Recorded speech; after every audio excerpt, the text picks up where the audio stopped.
So while that finishes up cooking, what I'm going to do is I'm going to mix this 5-pound bag of flour with 4.5 teaspoons of this yeast. I'm going to put both of those together in this big bowl. I'm just going to stir it up, and you'll notice that you won't even see the yeast after a while. It'll get really well mixed up. And then after that is all stirred, and then after that solution gets to 120 to 130 Fahrenheit, shoot for 125 Fahrenheit, then you just pour that liquid into this bowl, that has the flour and yeast already in it, and you just use your hands or a big spoon and just stir it up really well. And after that, you'll just knead it until it's very smooth. All right, so I put 4.5 teaspoons of that yeast onto that 5-pound bag of flour in this bowl. I'm just going to start stirring it up here. Stir it up till it's pretty well mixed.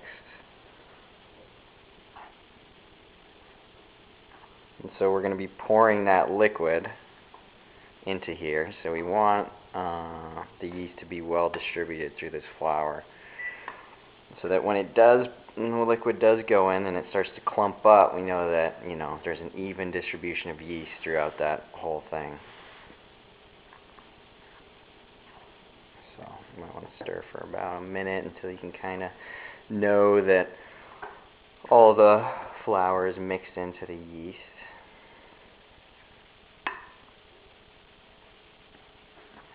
All the flour from the bottom too has been moved up into the mixture.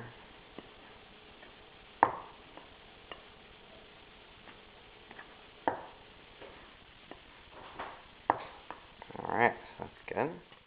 So I went way over on the temperature, so what I started doing is just adding ice cubes while I stirred it with the thermometer. So I just kind of stirred it with the thermometer and then checked the readings.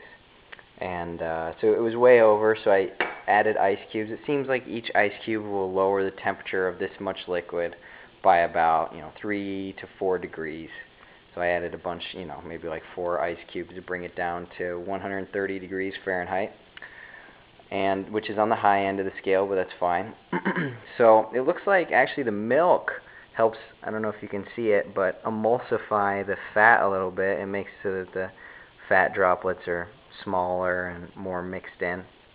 So I mean, maybe just using, instead of 2.5 cups of milk, 2.5 cups of water, maybe just using a total of 5 cups of milk might emulsify all of it.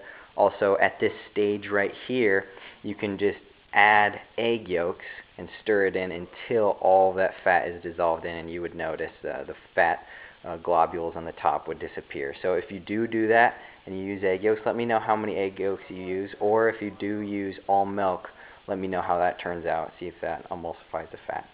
So at this point, I'm just going to pour in that, which is at about 130, maybe 125 Fahrenheit right now. And the reason why you don't want it to be hotter than that is it will kill the yeast, any hotter than 130, as far as I know.